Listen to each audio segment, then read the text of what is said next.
Jules in the building with us. You know, still why I in the building, but blessing us. Right. Jules, how you doing, brother? I'm doing pretty good, man. Thank you for having me on the show again. I appreciate everything, the opportunity for be here to talk with you guys, talk some music, man, and just trying to dive in some things. So thank you again. I'm doing pretty well. How you guys doing? Doing great, man. Like I said, Doing when great. I been hearing your music for a little bit, and man, like I said, it's just a blessing to get you on, man. Because I mean, you're a really dope artist, man. So Thank you. versatile and things like that, and BF especially. Like when I sent him the information on it, he was like, "Wait a minute, I know this guy. I've been hearing his music for a minute." And so I was like, oh, okay. So yeah, so I kind of put him on you, but then he put me on game about you because he, knew who you Mm, were. So yeah, man, like I said, it's just been a blessing to, so to get to interview you and, so see, just get some information on you and see where things are going. And so that being said, my first question is just, where you from and, sure. Yeah. Well, I'm from Lakeland, Florida, so it's in between Orlando and Tampa. So, Oh, Orlando's east of us, Tampa is west of us, so we're just like right in the middle of it. So yeah, this is where I'm from, Lakeland, Florida, man. Proud of it.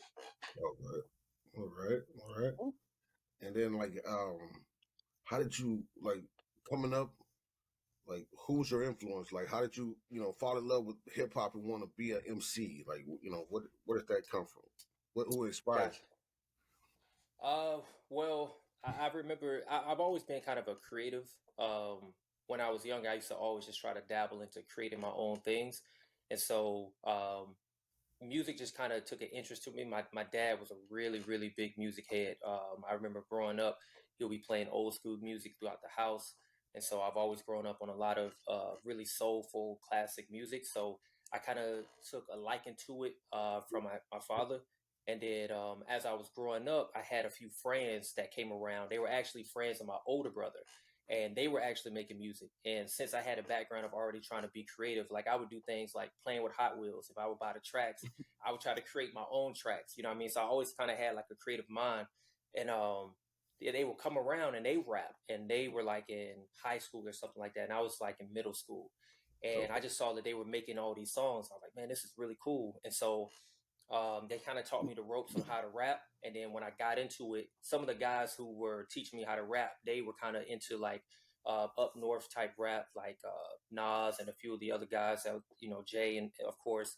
So when I first started getting into it, Nas was like a big influence. Big influence. I used to try to rap like Nas a long time ago. Um, so Nas was a big influence, and then it slowly switched to like Jay-Z, and I actually was a big fan of Method Man as well. So those are ooh, kind of the guys that I was listening to as a young kid, and kind of just influenced the way that I rap now. okay. Okay. Well, well, when Will first brought you to my attention, I went to a deep dive into your music and Okay, NIWIS, fire, undeniable fire. Yes, sir. thank you, But thank you. like, I was like, this guy sounds familiar, but that it was because you reminded me of No Malice, Mm, and yeah, and like I got to the feel in the accession. Like when mm-hmm. I heard that, I said, okay, I remember this song. Like I remember this Gotcha. song. I remember the day I got back from Cali, from Texas. I was getting off that bus and I heard that track and I was Wow. just stuck. It was crazy, man. Like I guess my question is, what's your process? Like what was it? What do you? How do you perfect your skill to do what it is you do, and what is your process? Gotcha. Well, thank you, man. That's really humbling to hear that. But to answer the question, as far as the process, um, well, so a lot of the stuff I make my own beats. So a lot of the stuff that you're hearing, I'm actually producing it myself. Not all of it. So I don't want to take credit for everything, but a good majority of it, I'm making the beats. So a lot of times, I'm just going through, and I guess it's new age crate digging. You know, what I mean, I'm going through different old songs on like online or something like that. Find something that I like, or if it's something that I loved as a kid, I'll put it on, chop up the sample, listen to it, and then from just I start off with beat making, and then from the beat, it kind of gets me into the mindset of what I want to take the track to. So a lot of times it's just me trying to figure out the pockets, trying to hear what the song is saying to me. Sometimes the song can just speak to you and say, okay, this sounds like it should go this direction. So starts off with beat making. I listen to the vibe, listen to the groove of the record, and just kind of let it take me where it needs to go. And if it's a song like Session, which you're referring to, that just feel kind of aggressive, it just felt like, I needed to be aggressive on that track and kind of get off some bars on there. But as far as sharpen my skills, just repetition, man, just practice. I've been at this for years. So it's just any moment that I have, man, I'm writing. If I'm out doing something, I'm normally writing in my head. If I'm in the shower, I'm writing in my head. So I'm always just constantly writing, trying to get the shots up, over and over and over. And then it just ultimately turns into what you guys hear. Yeah. Yeah. Well, Because the feel, I just want to cut the feel, man. That's the truth right there, bro. I love that album, bro. Yeah. I appreciate it, man. And it's funny that you guys say that because, so the Feel's the first album and Nevis is the second album, which I'm sure we probably will go into. But I remember making that album, and I remember, obviously loving it. That's my first album, so it's like my baby. But to hear that you guys are just really resonating with that project, that speaks volumes, man, of just the hard work and dedication. And again, appreciative of you guys, going back and listening to that. Oh yeah, Yeah. sure. Yeah, for sure. Yeah. Well, yeah. Well, speaking of NIWIS, narcoleptic. yeah. Oh man, when, like I said before, man, I am a fan. Narcoleptic was a ill track, man, and that sample, I don't even know what to say about it. Like that track really spoke to me. It really spoke to me. As far as doing tracks like that, what's the thought process? So the album's called Nevis. It's fine if you got Nevis. But the thought process behind that one, so that actually originated from a period of time in my life where I was really kind of questioning myself as like a man. So I remember that, I was just going through different situations, and just to be frank, I was dabbling in with a lot of women. And I just kind of was like sitting back thinking like, man, like, this seems to be an ongoing cycle that I'm going through. And I feel like it was messing up a lot of relations that I had with other people. And I just had to kind of dig deep and realize like, man, are you addicted to sex? Like, is this a thing for you? And so I was kind of struggling with that. And I was just it was just a process of me being in my mind, asking myself questions, me trying to man up and resolve an issue that I felt like that I had. And so my boy 11, he produced that one. He actually, I think I already had the beat for it or something, or either he sent it to me shortly after that time period that I was going through. And when he sent it to me, I just heard the sample, and it just felt like, again, it was calling to me. It felt like what I was going through meant to be on that record, and I just felt like it was just appropriate for it. So that's just kind of what came out. Oh, okay. Yeah. That's what's up, man.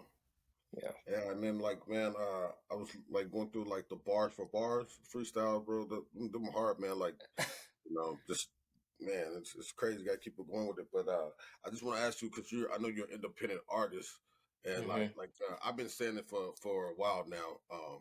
Independents are winning right now, man. Like, right. Nobody's caring about mainstream right now. Independent, you guys are killing it. And my, that's it. That's my personal view or whatever. But how do you feel like about the music industry and stuff, and how, like, where do you see it going? Pretty much is what I'm.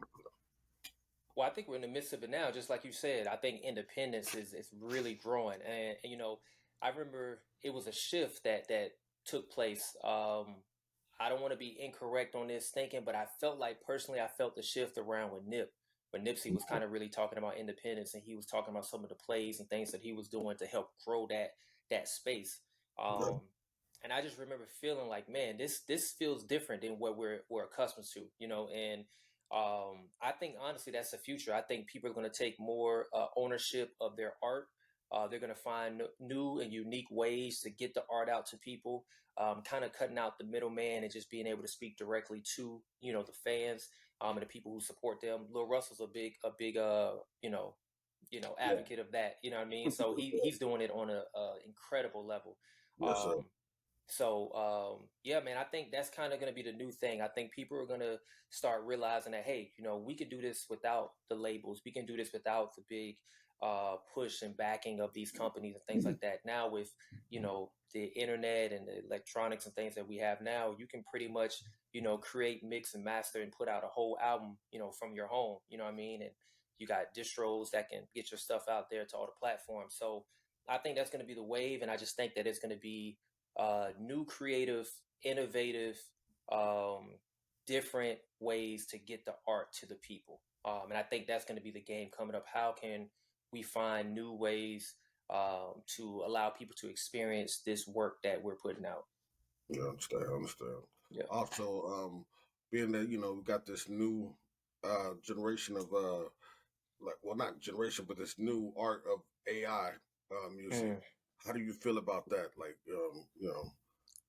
are you okay with it, or do you think there needs to be some kind of ground rules with it? Because right now it's just wide open, and I feel like the industry. I've been reading up on it and doing my little investigations on it, and right now there's no structure on it. People can use it any kind of way they want, and labels are starting to see that. So that you got Universal trying to make a whole AI division, right? So because they want to control the music. So how do you feel about that? Yeah, I think right now it's where we've broke new ground, right? So this is a new space that we've been in. We've never been into a place where, I can take your voice and use it to make it sound exactly like you, and you can't even tell the difference between the human voice and the artificial voice. They've gotten so good as far as technology for doing that. So I think right now, because this is such uncharted territory, I think most of the record labels are trying to figure out exactly how we can get a handle on this. What parameters can we put in place to allow or to make sure that our art is not being misused or appropriated in the wrong way? So I think eventually what they'll do is they'll come up with something to where, I'm sure artists are already talking about it now, but they're probably going to do something with copyright and voice. They're going to put some new type of things in contracts where, the voice can only be used if it's from or by that artist. And they'll try to put some holes and barriers on it. But for me, man, it's a blessing to see what technology has grown to, because again, the reason why we have, or the blessing of innovation in the technology is allowing us three to be right here talking to each other, and we're not even in the same room. So it's a blessing in one aspect, but at the same time it tends to go into a space where kind of dangerous, because you don't want to, obviously, as an artist, you have certain art that you want to put out and you want to share with people. It's always weird, and it's nothing that an artist would want when someone is taking your voice and they're putting out an art that's under your name that has nothing to do with any of your thought process of any of your morals or the principles that you stand for. So now, there's records out there where I might be saying things that I would never say, and so now you got to go and clarify that, hey, that wasn't me. So it just gets to a lot. But for me personally, when I think of the AI, I think about some of the damage it could do outside of music, with people pretending to be you, calling, asking for certain things, putting your people's lives and livelihoods in danger, you know what I mean? Financially, physically, whatever the case may be. So that's the part that worries me to a higher level than the art. Of course, the art is kind of a thing that I wouldn't appreciate as well, but it can go to another realm where I don't think it'd be something that we would need. Yeah, I understand. Cause I was just thinking like on the production side, like producing, I was talking with a couple of friends of mine that actually doing it. Like, well, it opens up a space to where you can sample. Now that they got this AI, you can sample and do certain things because it's not covered. So you can go in and say, if I want to use Marvin Gaye, I can use Marvin Gaye's voice with the AI and not have to worry about sampling fee, license, and nothing. of that sort. So, Oh shit. I mean, yeah, it's a double-edged sword, you know what I'm saying? But I truly understand what you're saying. Yeah, I mean, it just opens up a whole nother realm of things, you know, and this, you know, things got to be regulated. So, you know, Right. Yeah. And I understand that because trust, I mean, I think any artist, you know, if you can right now say, hey, I have a song with Biggie, or I got a song with Marvin Gaye, or I got a song with this legend that's no longer here. That'd be amazing. You know, any artist would love to be able to work with those artists. So yes, I understand the appeal of it. And I understand why people want to use it.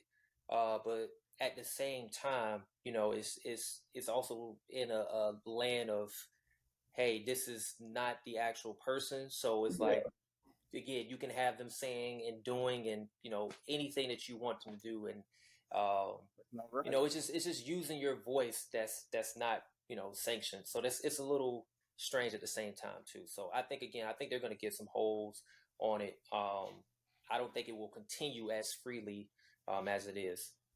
yeah, got you. Yeah. Well, appreciate your perspective on that, man. You know, Sure. because you know, I like your production is crazy, man. I love your, you know, Thank the you. Yes, it samples, how is. you do everything, man. Like that. Thank you. It's crazy. You know, I mean, you know, Yeah. you got so many songs out there where you just but to shake his head, like, bro, this is crazy. You know. But Yeah. speaking of that, the way you like, and I already spoken this on before, but accession, like the way it started when you was you I guess it sounds like you're walking somewhere. You're Mm-hmm. walking, and like you're going, there is the time, there is, Mm-hmm. and I'm like, man, like when I first heard that, I'm thinking, damn, what is that sound? What song? And then all of a sudden the sample dropped, and I'm like, oh man, like that album from the Mm. Dales, I grew up on. Yes, So Right. sir. it's like as soon as I heard that, it's like it Mm-hmm. you know. But let me see.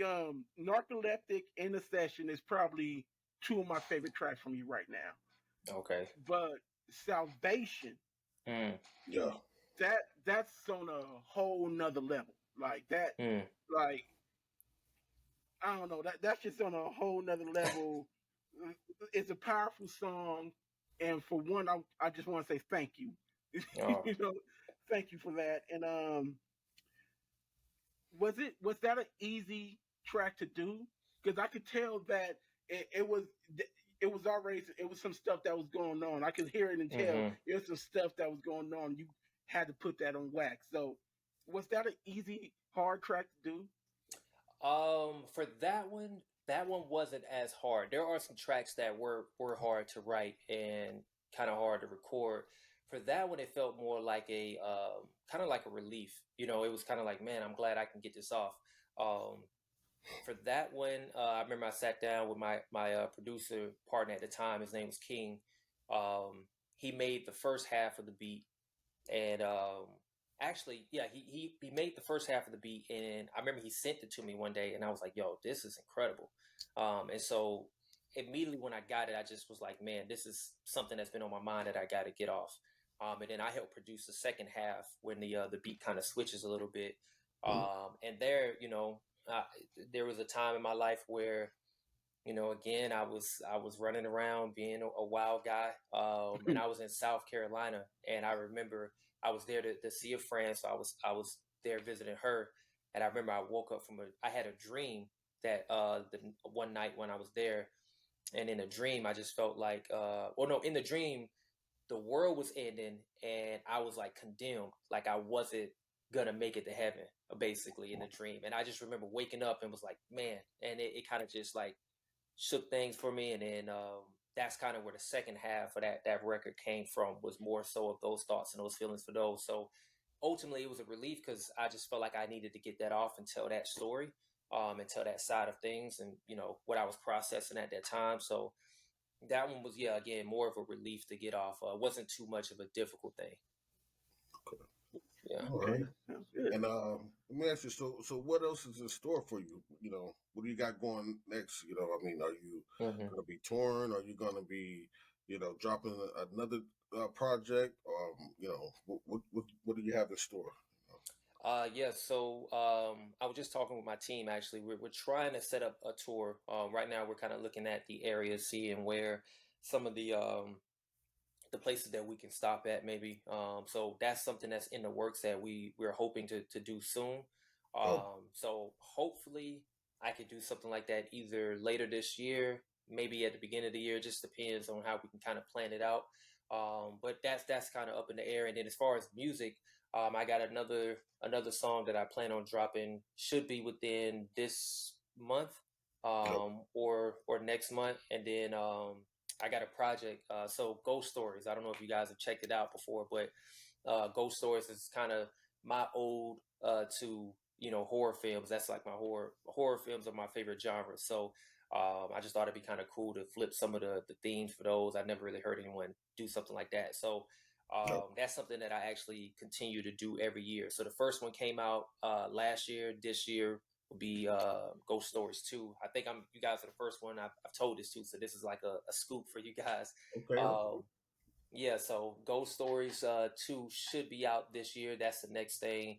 I'm gonna probably drop it on Halloween again or somewhere near Halloween. So yeah, that's pretty much the plan as far as music goes. Gotcha. And Ghost Stories is ill. I was just listening to that one this morning. Like, Oh, really?